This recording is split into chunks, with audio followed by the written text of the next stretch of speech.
اللهم صل على سيدنا محمد يا رب صل وسلم دائما ابدا على واقعات میں بہت تفصیل سے پہلے بیان کر چکا ہوں. منافقین نے ایک مسجد بنائی تھی اور اس مسجد میں وہ بیٹھ کر اسلام کے خلاف سازشیں کیا کرتے تھے. اب دیکھیں بنائی کیا ہے؟ مسجد. کیونکہ شو اپنے آپ کو مسلمان ہی کرتے تھے, لیکن ایک الگ سی مسجد بنا لی کہ مسجد ہوگی تو پبلک آئے گی, تو ہم اس میں تعلیم کریں گے اور تعلیم کے نام پہ فاسد چیزیں بھی ٹرانسفر کرتے رہیں گے. اس مسجد کو نام دیا گیا مسجد ضرار, ضرر پہنچانے والی مسجد.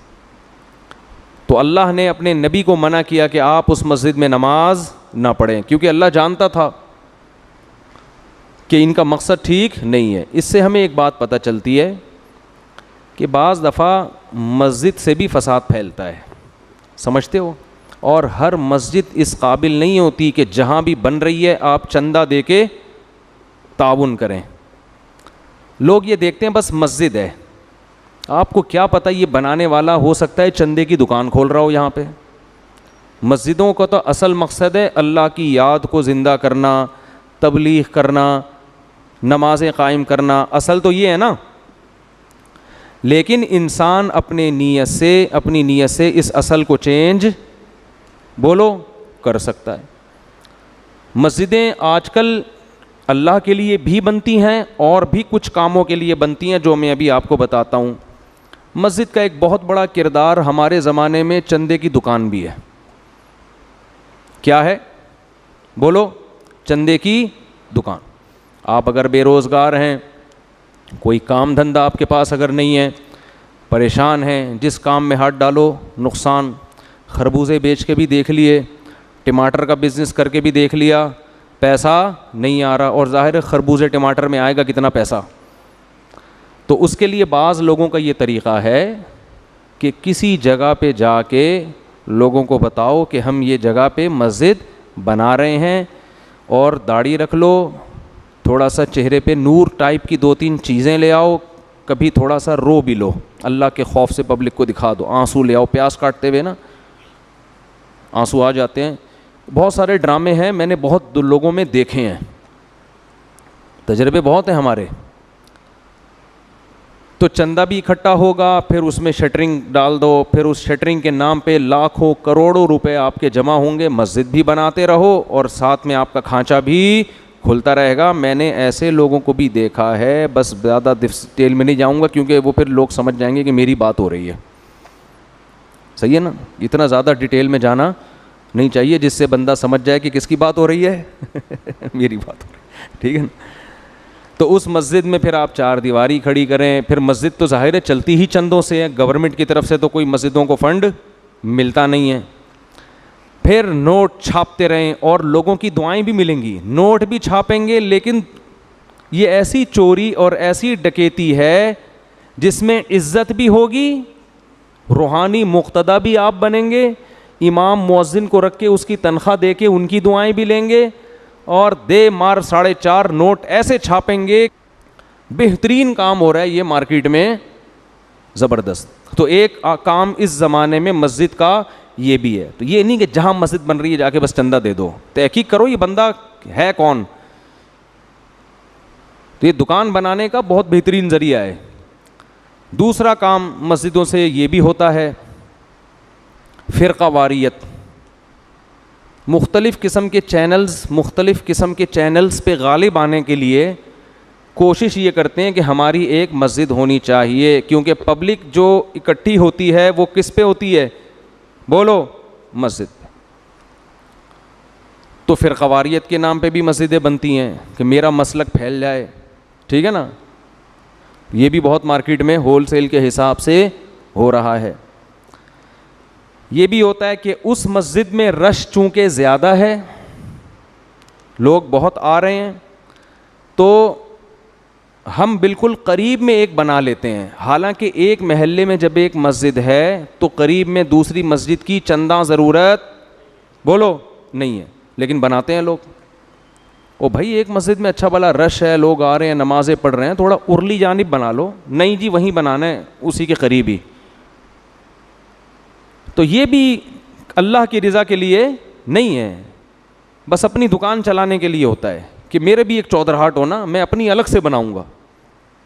جیسے عید کی نمازیں ہونی تو چاہیے شہر میں 1 یا 2 ہو جائیں یا 3 ہو جائیں یا 4 ہو جائیں, ہر مسجد میں عید کی نماز ہو رہی ہے. ارے کیا اتنی ہم میں ہمت نہیں ہے کہ میں اپنی نماز چھوڑ کے دوسرے مولوی صاحب کے پیچھے عید کی نماز پڑھ لوں؟ میں بولوں بھائی سارے مجمع کہاں جائے گا, بولو وہاں نماز پڑھے گا. میں جب پنجاب میں تھا نا, میں نے 1 مہینے امامت کی, تو عید کا دن آنے والا تھا, تو انہوں نے مجھے کہا کہ مسجد کی انتظامیہ نے عید کی نماز کب ہوگی. میں نے کہا دیکھو تھوڑا سا ارلی جانب مسجد کے امام ہیں, وہ بھی عید کی نماز پڑھاتے ہیں, تو ہمیں کیا ضرورت ہے ہم یہاں عید کی نماز پڑھائیں؟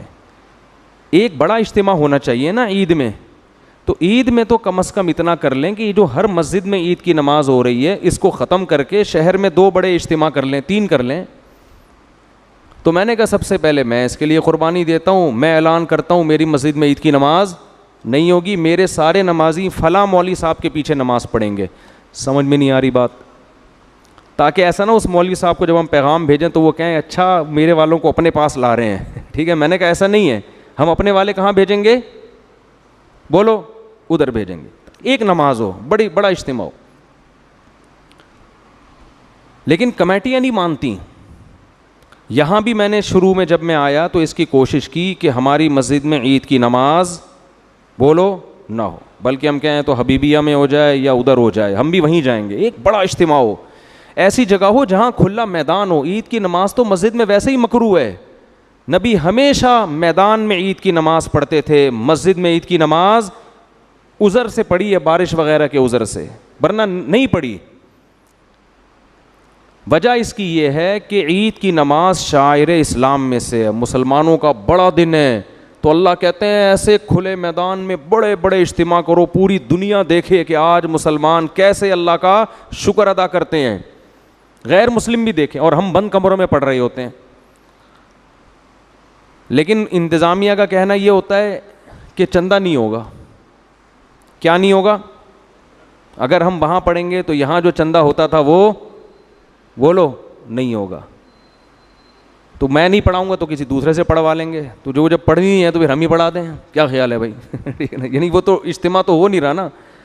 تو اتنے ہمارے ظرف چھوٹے ہیں کہ ہم دوسروں کے پیچھے عید کی نماز پڑھنے کے لیے بھی تیار نہیں ہیں. یہ تو ہمارے حالات ہیں یار, کہ بھائی ہم کہیں بھائی جو کھلے میدان ہے وہاں جا کے پڑھیں گے, مسجدوں میں نماز بند کرو اس کو. جہاں میدان ہے, جس مولوی صاحب کے قریب میں کوئی میدان ہو نا, تو اس مولوی صاحب سے کہا جائے آپ پڑھائیں گے, ہم سب وہاں پہنچیں گے. عید کی نماز میں بھی چھوٹے چھوٹے 4 آدمی بھی لے کے لوگ کھڑے ہوئے ہوتے ہیں. ٹھیک ہے نا, 4 آدمی, یہ کوئی عید کی نماز ہے؟